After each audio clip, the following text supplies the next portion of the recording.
जिंदगी का अगर सही लुत्फ उठाना है ना तो मौत से खेलो। सुख में हंसते हो तो दुख में कह लगाओ, जिंदगी का अंदाज बदल जाएगा। बेटे, जिंदा है वो लोग जो मौत से टकराते हैं, मुर्दों से बदतर है वो लोग जो मौत से घबराते हैं। सुख को ठोकर मार, दुख को अपना। अरे सुख तो बेवफा है, चंद दिनों के लिए आता और चला जाता है। दुख तो अपना साथी है, अपने साथ रहता है।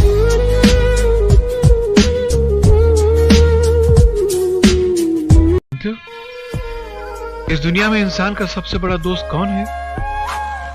दुख है? इस दुख को इंसान से इतनी मोहब्बत होती है कि हर घड़ी इंसान के सीने से चिमटा हुआ रहना चाहता है। ये वही दुख है जो कभी रोटी का दुख बनकर आता है, कभी नौकरी का दुख बनकर आता है, कभी बीवी का दुख बनकर आता है, तो कभी औलाद का दुख बनकर आता है। एक अकेला दुख है जो चेहरे बदल बदल कर इंसान के सीने से चिमटा हुआ रहना चाहता है, मगर इंसान इतना बेवकूफ है कि उस वफादार दोस्त को ठुकरा कर बेवफा सुख की तलाश में भटकता रहता है।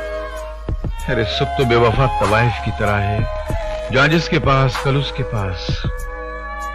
अगर इंसान दुख से दोस्ती कर ले तो फिर जिंदगी में कभी उसको सुख की तमन्ना ही नहीं रहेगी। जहां तक मेरे कंजूस होने का संबंध है, मैं इस लफ्ज़ से बुरा नहीं मानता, लेकिन मैं आपसे पूछता हूं, एक मां जिसके कई बच्चे हों और आप जाकर उस मां से उसका एक बच्चा मांगे, वो मां अपना बच्चा आपको देगी?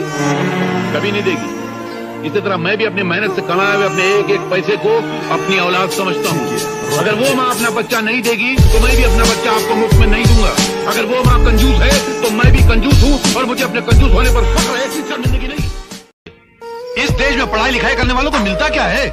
सारी जिंदगी माँ बाप की दौलत और मेहनत को बर्बाद करके लड़के डिग्री हासिल करते हैं, उसके बाद नौकरी के लिए ठोकरें खाते फिरते हैं। आधी जिंदगी पढ़ाई में गुजर जाती है, आधी जिंदगी ठोकरें खाने में गुजर जाती है। तो क्या फायदा ऐसा पढ़ाई हासिल करके? उल्टा पढ़ाई लिखाई हासिल करने के बाद मेहनत मजदूरी करते हुए शर्म आती है, क्योंकि दिमाग की दीवार पर डिग्री की छाप लगा। वैसे भी आज के जमाने में कौन पढ़ाई लिखाई करके साधु संत बन जाता है? सभी बेईमान बनते हैं, पढ़ाई लिखाई करके बेईमानी के नए नए तरीके निकालते हैं।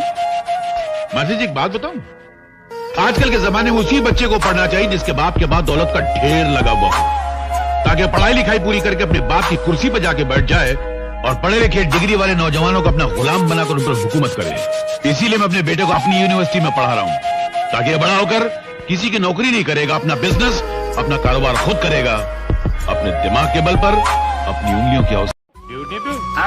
तो ड्यूटी वाले बाबू जरा एक बात तो बताना। क्या?